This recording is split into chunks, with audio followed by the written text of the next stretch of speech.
What's going on, everybody? It's your boy Spencer, taking a look at the complete guide to Tellarknight or Tellarknight, Constellar. It gets really confusing because the names are very similar to each other, but most people know it as Tellarknight, and that kind of seems to be what the central theme, maybe Teller, maybe more specifically, but it's a rank 4 deck, but very unique, very different from the other ones. Does not operate like a regular, kind of rank 4 deck does with Utopia and everything. So it's kind of refreshing to play because you guys know, if you've been watching my channel for a while, rank 4 decks are like by far my favorite in the game of Yu-Gi-Oh! And anytime there's a rank 4 deck, I'm going to have to explore it. Okay, so first little list here is kind of like my hand trap lineup, my crossout designator lineup here. Dark Ruler, a couple of imperms. I kind of run these as like, maybe see these as regular hand traps. You'd kind of prefer to. So I kind of run them as 2. It's very weird ratios, but it does end up working for me. I think you might like it too. It's nice to have 9 hand traps. It's nice to be able to use imperm and then to kind of still have a target for crossout designator, basically, is my thought process. Same thing with Dark Ruler. Dark Ruler is the one thing that kind of beats your board 100% of the time. So you kind of need that out for it. Effect Veiler, Nibiru, 2 Ash and 2 Droll. Like I said, you can use one and then you can expend one with crossout. And then you can side more in. If you don't need to play crossout designator, you can obviously just like side these out. And then you're running, basically 12 hand traps, which is pretty good. Therian King Regulus. This is just part of your combo extenders. Very cool that over the course of your natural combo, you do go into Machine Monster. Constellar Ptolemy M7. I think most people call it M7. It's a Machine Monster. And like it literally doesn't have any purpose other than to go, I think, into, what's it called? Deltros. Deltaros. So bad with these names. But yeah, it's a machine, so it's really, really cool. It gives that Omni Negate that I think was like sorely missing from this archetype. This is Stellar Knight's Anuka. Whatever. Basically, it Foolish Burials 1, which is an extender. So this is an extender. It will end up being 1. And then it sends an extender, which is great. So 2 Altair. You don't really need to run this at 3. It's actually not necessary. It's not really a card you want to see in your hand. It's something that you're going to bring out later in your combo. And having follow-up version of it is nice. So like having 2 copies I think is completely necessary. But having 3, I don't think it should really be there. This is Alteran, like I said. These look very similar, but yeah, different cards apparently. One's a Tellarknight, the other one's a Tellarknight. This is the one that brings itself back from the graveyard, and every time you special summon a Tellarknight monster, I don't know. It gets confusing, to be honest. This is Constellar Caduceus. This lets you add one of your spells, and I'll talk about kind of my spell lineup when it comes to the Tellarknight stuff. It's not really that good. Well, I think there is like a Tellarknight counter trap, but it's not searchable. It doesn't really have the conventional naming that you would like to have. But it does search you the continuous spell, which is the most important thing. This is Deneb. This is one that lets you add a Tellarknight from deck to hand. This is Tellarknight Vega. This lets you special summon a Tellarknight monster from the hand, which is nice. Maybe you could run this at 2 and this at 3. I don't know. I guess it's kind of like an extender, which is more important. So I don't know. I guess it kind of comes down to personal preference. And then again, it doesn't really make a difference either. This is Lyran. This is part of the new support. It's very good. It's a free special summon. As long as you normal summon, so if you search it later, it's kind of stinks. But it does search spells too, which is very, very nice. This is Sheraton. This is a 1-of. This is something that you're going to use to search, basically, always, this Caduceus. You get to banish it off of the new one. This is Tellarknight Constellar Caduceus. Very ironic because it pretty much searches this card, right? You banish this from your hand or deck, and then you get to search this, and it's a free extender. 3 copies of Ascended Sage and Armed Sage. It's kind of funny, right? You don't run the Utopia engine, but it is free level 4 bodies, and they are warriors, which this is kind of like a warrior deck. You want to be able to go into Isolde, so it ends up working out as like this is kind of just the best sub engine you can use to play because they don't have a lot of extenders from the hand. In fact, they have essentially no extenders from the hand because this is if you have to control a Constellar monster, and essentially the only Constellar monster you control, you're ever going to control, is this one, the new XYZ. So it's nice to have, you know, free bodies from the hand. This is Renaud, so it pairs, you know, with Living Fossil. With I Sold, you send Living Fossil to the graveyard, bring this out. This ends up being, you know, fuel for IP Masquerena while also giving you a level 4. Technically, I mean, this one is like really the only brick, because if you just open Living Fossil, well, then you just have like a Monster Reborn in your hand, and that's, hopefully you have a use for that. You probably should. It's a rank 4 deck. This one is just kind of unfortunate to see in your hand. It is what it is. I think it's way worth the risk, because it's only a one of. You only see it every once in a while, and when you don't see it, it's a great extender. Reinforcement of the army, you know, search warrior monsters. These are all warriors. Call by the Grave, 3 cross out. So I don't think I've seen a lot of lists run cross out, but this is a combo deck and kind of just dies if you get impermed on your normal summon sometimes, and or it's always open to Nibiru and all these things. It's kind of a frail combo. It's kind of weird to explain that. Like, sometimes it feels like the craziest combo deck ever that can't be stopped by hand traps, and other times they imperm your, you know, Tellarknight, Constellar Caduceus, and suddenly you lose. So I think it's absolutely necessary. Like I said, you can take it out and run more hand traps. This is Constellar Tellarknights. This is the continuous spell that Monster Reborn something on activation and then helps you rank up into something, which is really important for your combos. There's a couple of things you can play here. So Constellar Star Chart lets you draw a card when you XYZ a Constellar. So you get a free draw during your turn, and obviously you're going to activate Ptolemaeus and get another draw. So you kind of get a pot of greed out of this card. Because if you already open up one of these, or you already have access to it, like this searches the continuous spell, and this is normally what you search with the continuous spell. If you already open it, or you've already had the other one, it kind of feels lame not to search something. It kind of doesn't feel right. This is like one of the better ones. This is Skybridge, so this kind of helps you dodge imperm and stuff. I don't know. There are a couple of other ones, like this one, I believe. There's one that basically is like a, yeah, here it is. Genesis. Destroy spells and traps up to the number of other Tellarknight cards you control. So potentially could be pretty good. Maybe this is like a one of in the side that you want to play. In fact, I guess that's probably the best option because it is searchable, and I could imagine it'd be good. Having a searchable, basically Twin Twisters is a good thing. I'm just seeing that like Cleafort Genius, I think, is in the background of this. I don't really know how that works, but, and it looks like wow, there's a lot going on here. I don't really know what the lore is. I'm like looking into it. I don't remember what the other one's called, but this little guy is part of another archetype. Okay, so that is the deck, or let's go into the extra deck, excuse me. Just going to skip all that. This is Gigantic Champion Sargus. This is Constellar M7. This is Constellar Diamond. Not a once per chain, by the way. It's like actually Dark Requiem for dark monsters. Now, if it's on the field, they all become dark anyways, but if your opponent's playing a dark deck, yeah, if they just start activating a bunch of effects, and I was playing against Lab one time, and this is when I realized that. Not a once per chain.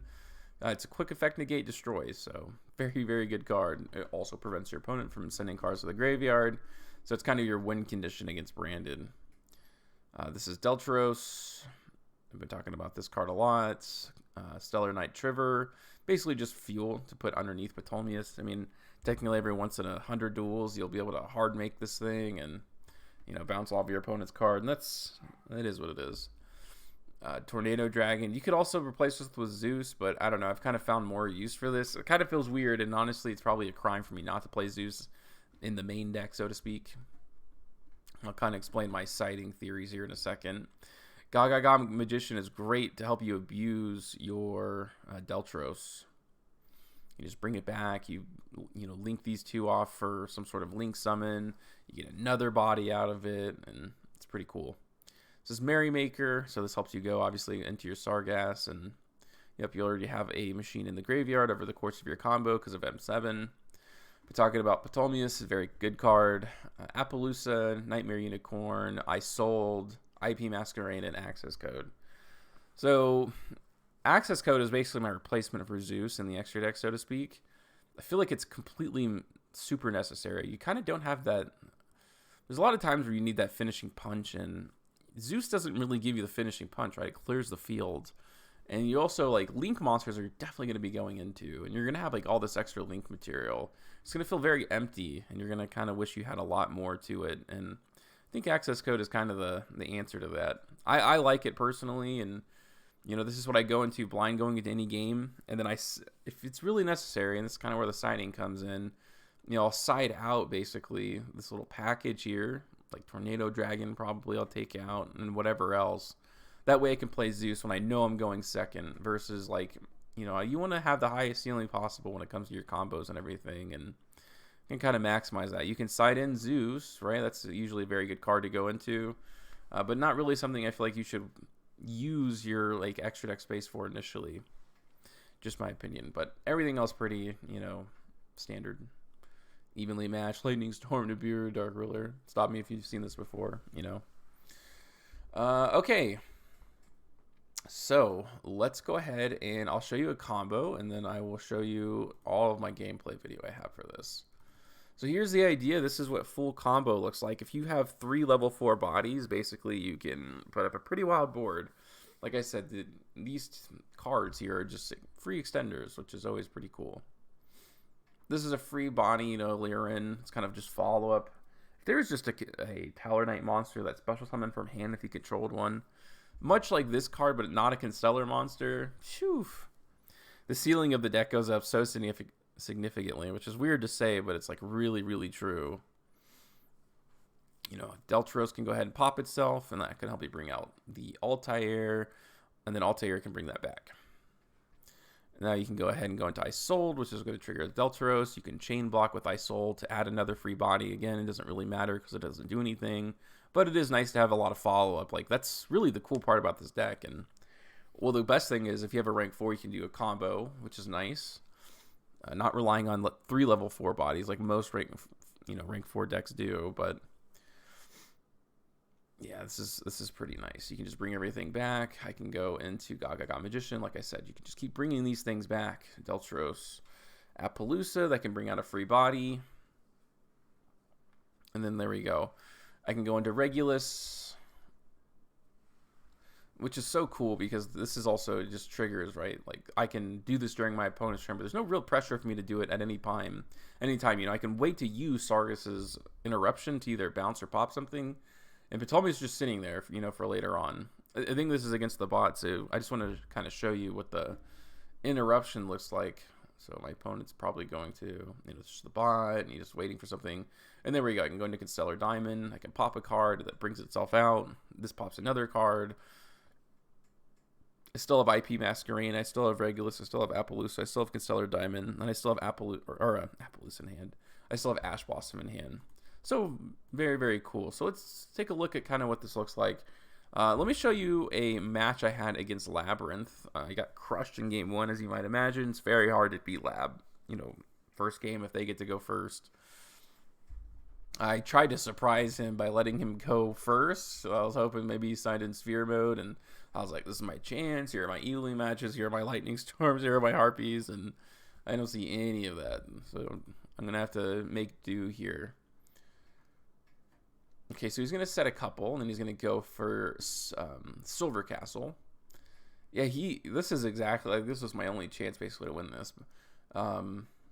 He's going to just kind of go for it here in the beginning. He did discard earlier another copy of Silver Castle, so I'm going to go ahead and hit the Called by the Grave there. That way he doesn't get this effect off. And then he's going to try to go for Lovely Labyrinth, which works out really well for me, too, because now I can imperm. So...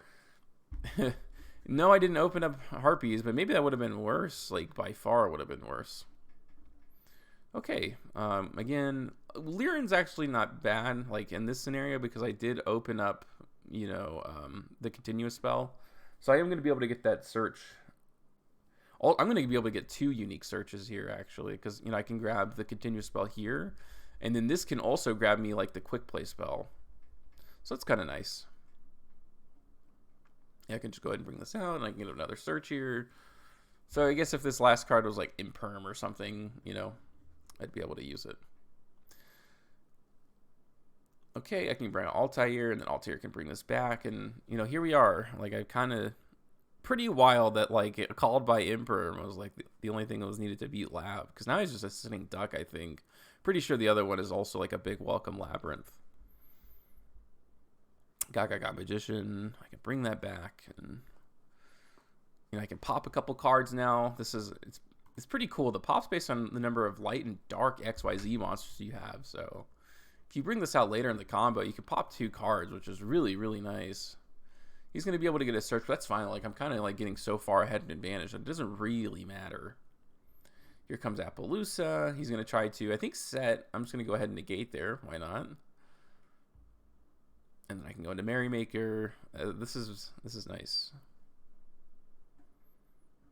Yeah, so he's going to just scoop there. Pretty cool to be able to win that duel. I thought I didn't have a chance in the world. And, of course, I didn't really think that I had any sort of chance to win in game 3. I'm going to try to go over what happened here. Unfortunately, the game crashes quite often. I think I normal summoned. Oh, that's right. This is his turn. I think he was able to start early. I think he popped a card out of my hand. I think I just like had a pass turn or something, but I know he went first. He probably just took this out and popped a couple cards out of my hand, which is fine.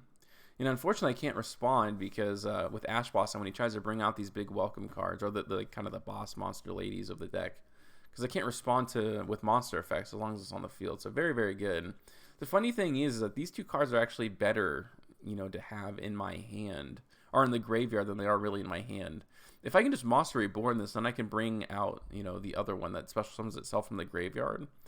And if I can just, you know, Monster Reborn this, it's going to Monster Reborn this. So it's kind of like, it was kind of lucky in a sense that he was able to send those 2 cards specifically to the graveyard.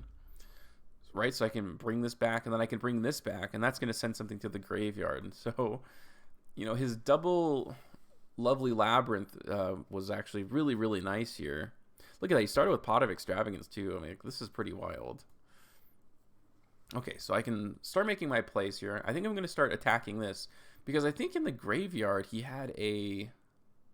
He did have a big welcome Labyrinth in the graveyard. I was like, I wanted to force out the bounce, to be honest with you, and I was like, I'm going to lose this. It's kind of unfortunate, but maybe at least if I can make it again, you know, I don't want him to bounce before I can use the effect, and he just didn't go for it, and that was kind of weird, but I guess it's because he had Gamma in hand.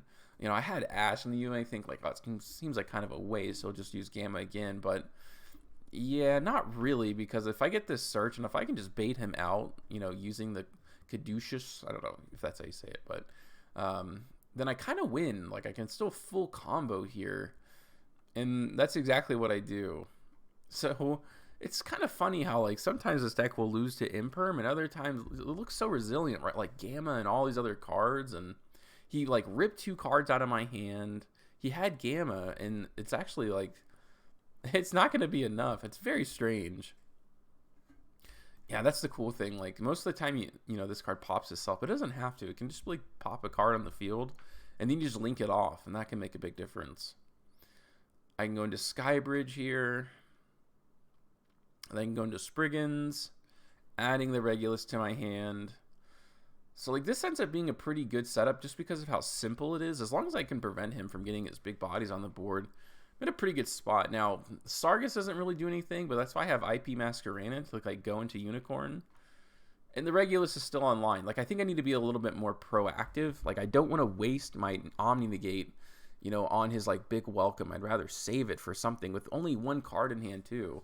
And I'm going to go ahead and negate there. As long as I open up any level 4 monster, I do win this duel. And let's see what it is. It's Altair. So this is going to trigger, and yeah, I just never thought in a million years I would have won that matchup. So it was kind of cool to see that. Like I didn't think definitely, obviously, should not be winning games against Labyrinth, and I thought that was pretty nice. So let's go over everything else here. This is against Tearlament. Droll is actually pretty good against Tearlament, especially now because the power of their trap cards is they just don't get searched. He's going to start with Fenrir, and yeah, not great because I'm pretty open to Fenrir. You know, at the right time, it could kind of destroy me.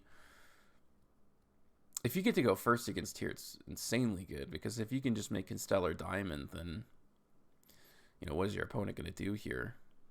He's going to mill 3, nothing there. Yeah, the power level of tier limits is just not what it used to be. He ended up banishing my Merrymaker, and I was like, wow, really? I think I have like Zeus and stuff in here. But okay, we'll see what ends up happening. Yeah, I think I top deck Imperm, which is huge because I was just gonna go for Zeus, and then that was it. But since I have the Imperm, now I actually have a lot of freedom. These cards don't do anything. So let's see what kind of combo I can come up with. I can go for the Constellar, and then I can... So I already have the continuous spell. I think I may have searched it off of Lyra, so I can just search an extender, which is going to give me some draws. Can't complain. He does have Birth, but that's fine. It doesn't really matter too much at all. Yeah, so I get the free draw one. Ends up not being anything, but that's okay. Yeah, so this does special summon from graveyard or hand, which is very important. I can go ahead and bring this back, so... His interruption actually did not do much. So the Droll and Lockbird put in a ton of work. I mean, if he had the trap cards and stuff, I think I'd just be cooked. But it ended up working out. So I can go ahead and send that. And I think I'm going to be able to pop a couple cards here. Yeah, Gaga Magician. This is such a good interaction because that just brings itself out. Pop 2 cards on the field. See ya. And then I can go ahead and, go for Knightmare Unicorn. I can shuffle that card back, which is great. Because if I destroyed it, it brings itself back, I'm pretty sure. And I didn't really have a clean out, monster-wise. You don't really have any big bodies in the extra deck, and sometimes that's a problem, but it's pretty cool to be able to pick apart that guy's board one by one like that. I mean, my goodness. That was pretty nice. All right, let's keep this train rolling here. This is against, let's say... it's like the Madame or something. I don't really know what you say. It's that Synchro combo deck that came out. But yeah, this is pretty wild. So I think he's going to drop Droll and Lockbird, and that's like really, really bad, of course. Yeah, there we go. So this blanks too. But, in Yu-Gi-Oh, you gotta give it your best go. You know what I mean? Like, you just never know. Like, this is so bad. I'm only going to be able to put up, like, Constellar Diamond and probably Tornado Dragon. But, it is what it is. At least Constellar Diamond is kind of a floodgate. So if my opponent's playing Branded, I feel very good about that. You never know about that. And then if they have, like, some sort of field spell-based deck, which a lot of these new archetypes are, I have the answer for that, too. But, yeah, look at that. Look. It's like, you can't write this any better. So Rhino Heart blanks, right? Because you can't send cards from deck to graveyard. That's huge for me. And then he's going to search the field spell here, and then he's going to try to activate it, and I have Tornado Dragon, so he doesn't get the search. So it's like, yeah, I mean, what are you going to do? You got to give it your best. You never know what your opponent has in their hand. If you only have 2 forms of interruption and they're kind of weak, maybe it's the 2 forms of interruption that you exactly need, and, well, there you go. You got to love it. This is against Marincess. And again, this is the best advantage of the deck, is the fact that you can essentially full combo off of just 1 rank 4. That's what makes it distinctly different from all the other ones. Any 2 rank 4s is full combo, in a sense. There's obviously some better combos that you can do if you have extra bodies, but if you only have a rank 4, you can still put up a very, very, very formidable end board. It's nice to be able to search that later. I mean, if there was a counter trap, oh my gosh, this deck would be there's 2 cards really preventing this from having like an extremely high ceiling. A Tellarknight monster that special summons it from the hand, and the counter trap. I know there is one, but if it's searchable, it's just not. It could just be, even if it's like anti-spell and traps. Like, it doesn't even have to be everything. The ceiling of the deck goes up so high. But there's already pretty high ceiling. The end board is really, really good. It's very diverse, right? It has shuffling back, it has Appollousa, it has, just regular pops. Everything you could possibly need out of an end board. I think it kind of covers all the bases.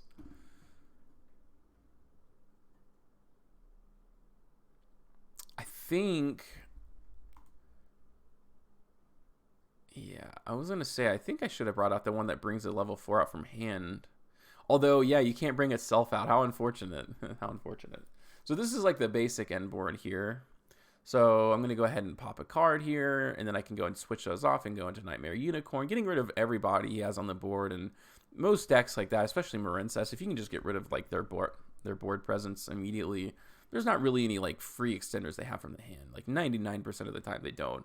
And if they do, some sort of like Cyberse extender, I don't know what Marincess really has, but let's just say something crazy like circular. I don't know. You know, at least you have Appollousa there. It's still the answer. The only way they're going to bring a body out right is through some sort of monster effect. This is against... let's just go over here into these last two. So, like I said, sometimes this deck is extremely resilient, and the advantage is that your opponent has no idea what you're playing.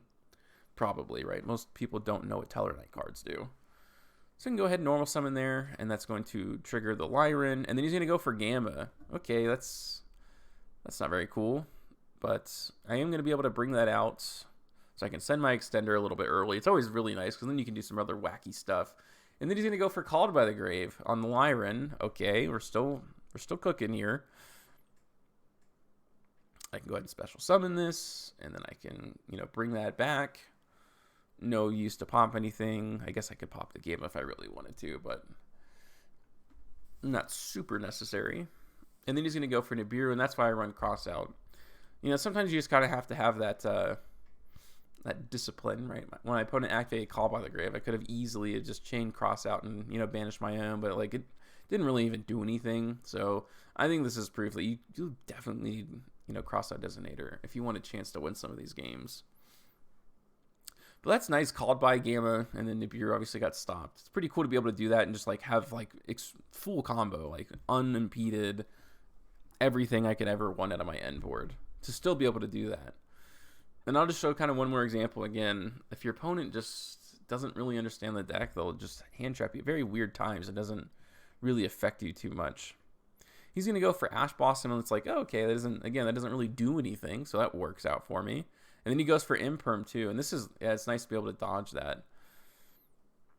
It definitely does make a difference.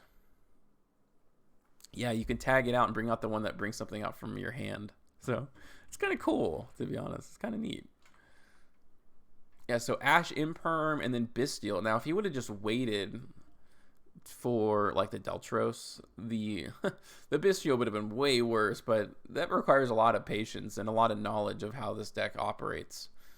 So again, it's pretty cool. 3 interruptions, and I'm still here for full combo. It's not...